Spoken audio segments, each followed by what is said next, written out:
ইসলামের যেই সকল বিভাগগুলো নিয়ে ইসলামের দুশ্মন যারা, অন্যান্য ধর্মাবলম্বী যারা, তারা ইসলামের যেই বিভাগটাকে নিয়ে সবচেয়ে বেশি আপত্তি তোলে সেটা হলো ইসলামের রাষ্ট্র ব্যবস্থা।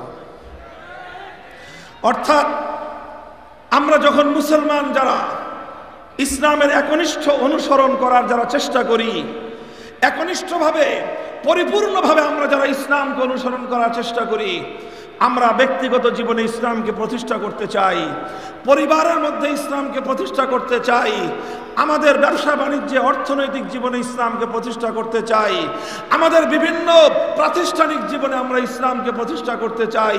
সব কিছু চাওয়ার পরে আমরা রাষ্ট্র ব্যবস্থায়ও ইসলামকে প্রতিষ্ঠা করতে চাই। যখনই আমরা ইসলামী রাষ্ট্র প্রতিষ্ঠার আওয়াজ তুলি তখনই বিপত্তি লাগে কিছু মানুষের কাছে, তখনই তারা আমাদের পথে বাধা হয়ে দাঁড়াবার চেষ্টা করে।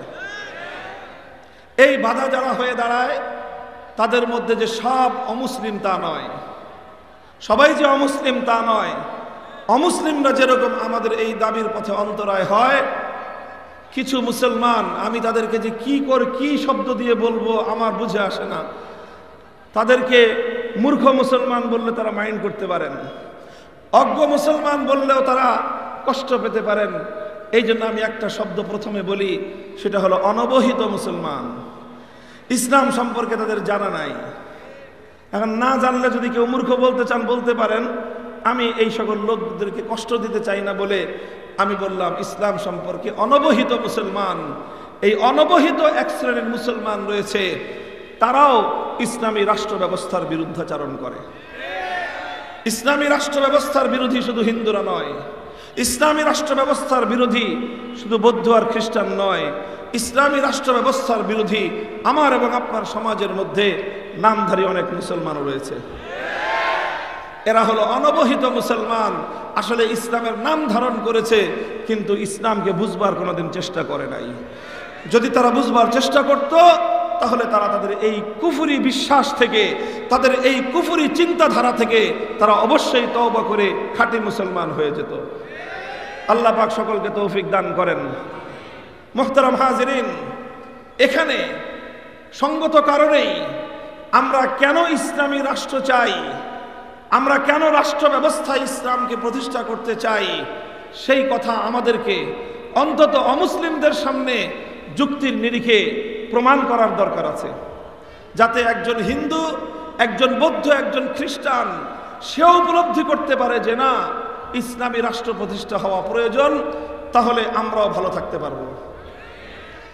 আর ওই মূর্খ মার্কা অনবহিত মুসলমানদের কথা আর কি বলবো?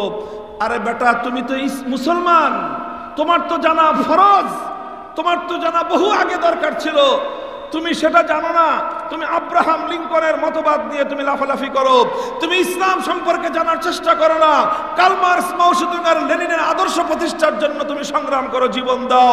তোমার মতো এরকম কুলাঙ্গার সন্তান পৃথিবীর আর কোনো ধর্মাবলম্বীদের মধ্যে নাই।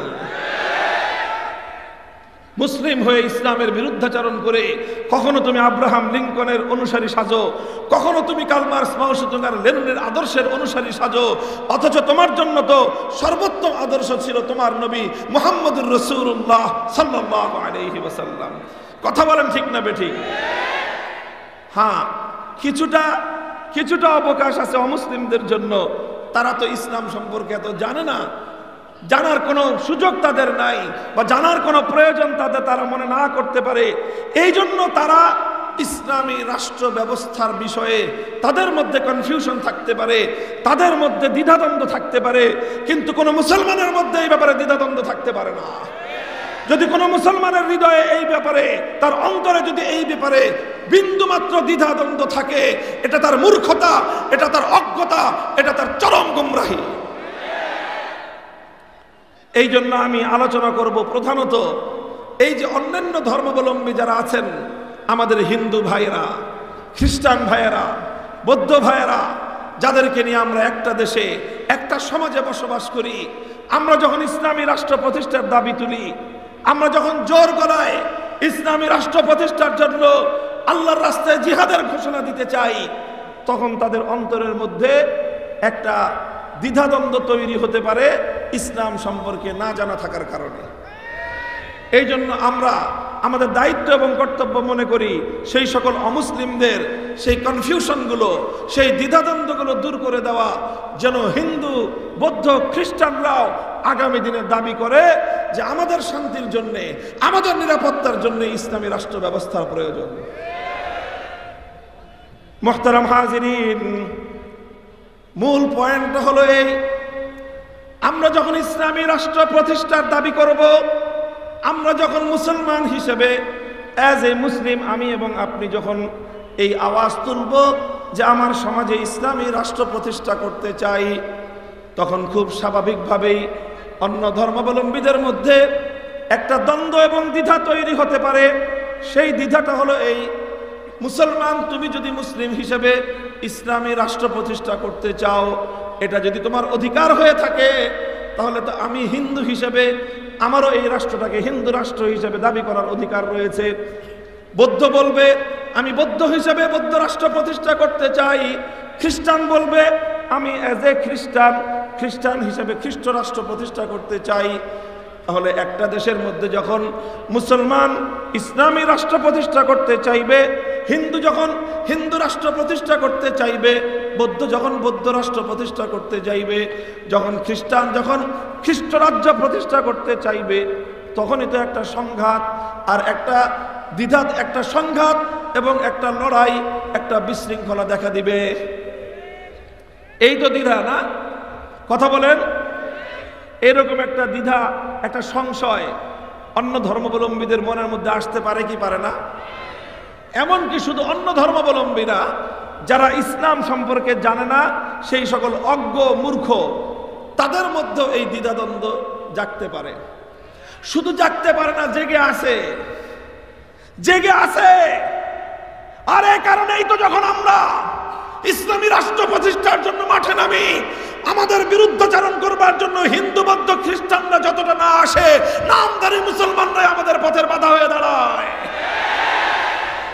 তারাই আমাদের পথের অন্তরায় হয়ে দাঁড়ায়, ওরাই আমাদের উপর আঘাত করে, কখনো আমাদের বুকগুলোকে বুলেটের আঘাতে ঝাঁঝরা করে দেয়, কখনো আমার শাহাদাতের রক্ত দিয়ে আল্লাহর জমিনকে রঞ্জিত করে দেয়।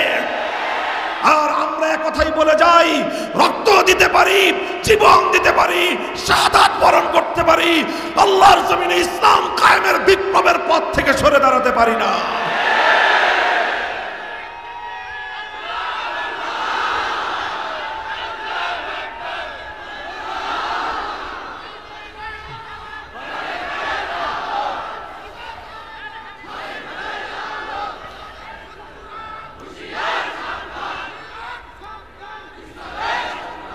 মুহতারাম হাজিরিন, বলছিলাম এই যে দ্বিধা, যে হিন্দু বৌদ্ধ খ্রিস্টান প্রত্যেক ধর্মাবলম্বী তো এটা চাইতে পারে যে আমাদের দেশকে আমরা আমাদের ধর্ম অনুযায়ী পরিচালনা করব।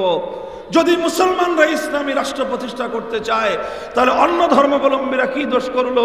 তারা কেন তাদের ধর্ম অনুযায়ী রাষ্ট্র প্রতিষ্ঠা করবার দাবি তুলবে না? কথাটা বুঝেছেন আপনারা? প্রশ্নটা বুঝেছেন?